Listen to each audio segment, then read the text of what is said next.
طریقہ مقبول، اور آج میرے ساتھ موجود ہیں بہت ہی مشہور شاعر جناب ڈاکٹر یوسف شاہد صاحب۔ السلام علیکم سر۔ وعلیکم السلام۔ ناظرین، آج کا ہمارا موضوع ہے مسئلہ جبر و اختیار۔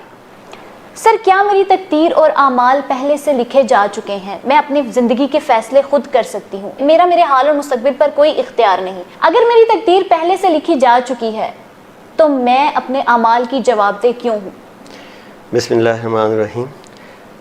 جبر و قدر کا یہ مسئلہ جس پہ آپ نے سوال کیا ہے، یہ ایک بہت اہم مسئلہ ہے، اور یہ آپ سمجھ لیں کہ شاید انسانی شعور کے ساتھ ساتھ اس کا ارتقا ہوتا رہا ہے۔ ہر دور میں یہ سوال پوچھا جاتا ہے، اور ہر دور میں میرے خیال میں اس کا شاید تشفی بخش جواب انسانیت کو نہیں ملا۔ لیکن دیکھیں، اس میں ہمیں کچھ باتوں کو بہت کلیئرلی ہمیں اسے اپنے ناظرین کے سامنے لانا ہے۔ ایک تو یہ کہ اس بارے میں کوئی شک ہمیں ذہن میں نہیں رکھنا چاہیے کہ اللہ پاک نے ہمیں اختیار دیا ہے۔ بالکل۔ ہم جب اس دنیا میں آئے ہیں تو اپنے اعمال کے مسئول ہیں۔ ہم جو کام کرتے ہیں اس کا جواب دہی ہوگی۔ بالکل۔ اللہ پاک قرآن شریف میں سورہ احزاب میں کہتے ہیں کہ بے شک یہ جو امانت ہے، اس کو ہم نے آسمانوں پہ، زمینوں پہ اور پہاڑوں پہ اسے نازل کرنا چاہا، لیکن انسان نے اس کو قبول کیا۔ اب یہ کیا ذمہ داری تھی؟ یہ ذمہ داری تھی کہ ہم اپنے فیصلے فری ول سے کریں گے۔ صحیح۔ دیکھیں، اللہ پاک نے جتنی بھی باقی مخلوقات بنائی ہیں اس کو یہ چوائس نہیں دی۔ وہ اللہ کے حکم کے آگے بندھے ہوئے ہیں۔ جیسے علامہ اقبال فرماتے ہیں کہ تقدیر کے پابند نباتات و جمادات، مومن فقط احکام الہی کا ہے پابند۔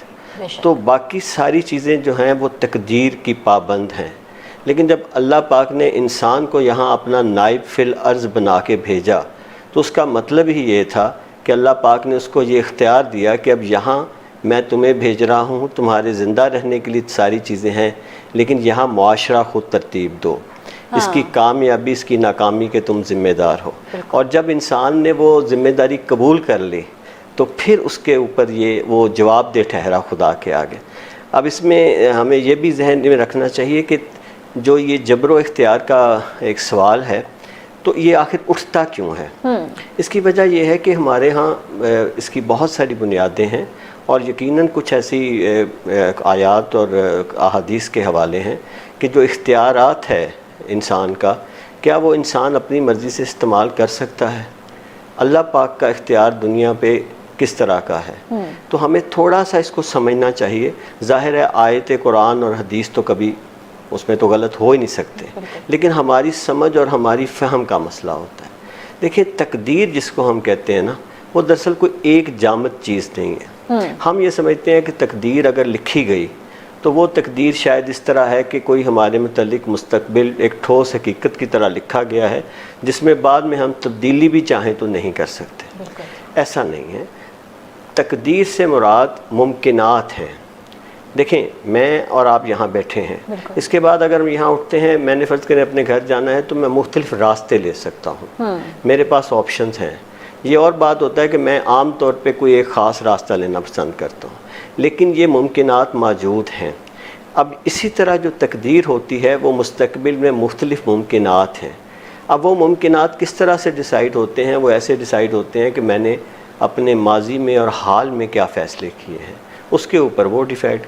آپ یعنی اس کی مثال یوں لے لیں کہ یہ میرے ممکنات میں سے ہے کہ میں یہاں سے نکل کے اس علاقے سے کسی اور علاقے سے ہوتا ہوا اپنے گھر کی طرف چلا جاؤں، لیکن یہ میرے ممکنات میں کم ہے کہ میں کسی دوسرے شہر سے ہوتا ہوا جاؤں۔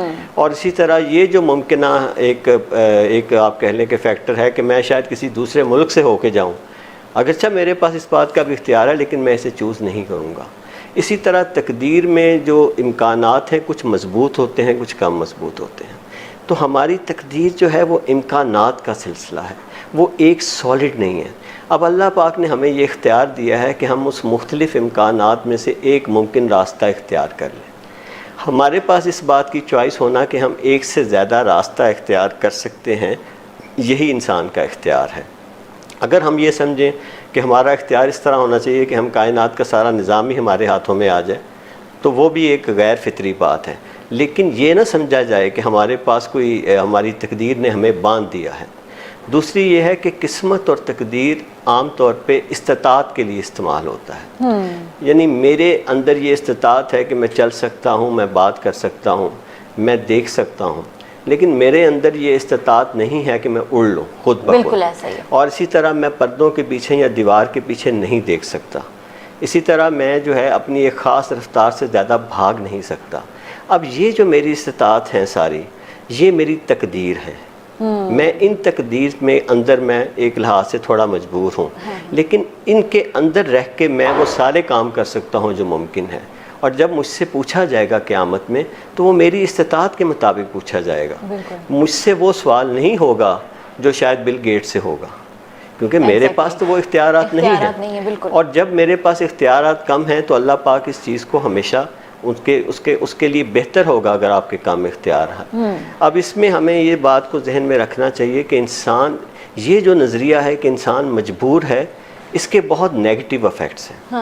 اصل میں معاشرے میں بے عملی جو ہے نا، دیکھیں ہمارے ہاں تصوف ایک بہت ہی اہم ایک ذریعہ رہا ہے اسلام کی اشاعت کا، لیکن تصوف کی کچھ شاخوں میں یہ خاص طور پہ یہ بات کہ انسان جو ہے وہ مجبور ہے، جب یہ بہت زیادہ اس طرح کے نظریات آ جاتے ہیں تو پھر جو معاشرہ ہے وہ بے عملی کا شکار ہو جاتا ہے. آپ جب اس بات پہ یقین ہی نہیں کریں گے کہ آپ کچھ کر سکتے ہیں تو آپ کوشش کیوں کریں گے؟ ہم اس وقت کوشش کرتے ہیں جب ہمیں اس بات کا یقین ہو کہ ہم کوئی کام کر سکتے ہیں. اس حصے میں میں خاص طور پہ مولانا رومی کا ایک شعر ہے، جی ضرور، وہ سنانا پسند کروں گا کہ وہ فرماتے ہیں: خواجہ چوں بیلے بدست بندہ داد، بے زباں معلوم شد او را مراد. کہ جب آقا نے اپنے غلام کے ہاتھ میں بیلچہ دے دیا تو پھر اس کے بعد اسے کہنے کی کیا ضرورت ہے کہ تم نے اب یہ کام کیا کرنا ہے؟ بالکل. تو اللہ پاک نے جب ہمیں ہاتھ اور پاؤں دیے ہیں تو اس کا مقصد ہے کہ ہم نے ایفرٹ کرنی ہے، ہم نے کام کرنا. اب کھانا خود بخود اٹھ کے میرے منہ میں نہیں آئے گا، مجھے ہاتھ دیا گیا ہے، اسی طرح مجھے پاؤں دیے گئے ہیں. مجھے صحیح کوشش کرنا، جدوجہد کرنے کے تمام آلات اللہ نے دے کے بھیجا ہے. میں راستہ دیکھتا ہوں، میں چیزوں کو سنتا ہوں، میں سونگتا ہوں، میں برے اور بھلے کی تمیز کر سکتا ہوں. اس لیے جو یہ بات ہے اس میں انسان اس کا پوری طرح اس کو اختیار دیا گیا ہے کہ تم اپنا بھلا اور برا جو ہے چنو. تو اس میں حضرت علی کا بلکہ وہ قول کروں گا، کسی نے پوچھا کہ میں کتنا با اختیار ہوں، کتنا مجبور ہوں، تو آپ نے اسے کہا آپ اپنا ایک پاؤں اٹھاؤ. جب اس نے اٹھا لیا تو پھر کہا آپ دوسرا بھی اٹھاؤ، تو اس نے کہا میں دوسرا کیسے اٹھاؤں؟ آپ نے کہا تم اتنے مجبور ہو اور اتنے تمہارے پاس اختیار ہے. ہمارا جو سوال و جواب ہے صرف وہ ایک پاؤں اٹھانے کی استطاعت کے مطابق ہوگا. دوسرا پاؤں اٹھانے کا خدا ہم سے نہیں پوچھے گا جو دیا نہیں ہے. لیکن اس معاشرے کے ہم ذمہ دار ہیں، اپنے اعمال کے ہم ذمہ دار ہیں. تو اس لیے یہ جو جبر و قدر کا مسئلہ ہے، اس میں سب سے امپورٹنٹ بات یہ ہے کہ تقدیر وہ چاہے کتنی بھی زیادہ ہیں، میرے پاس 20 رستے ہیں لیکن وہ 20 رستے خدا کے اختیار میں ہیں اور ان کے متعلق لکھا جا چکا ہے کہ میں ان 20 میں سے کوئی بھی رستہ لوں گا تو میری تقدیر آگے یہ ہوگی.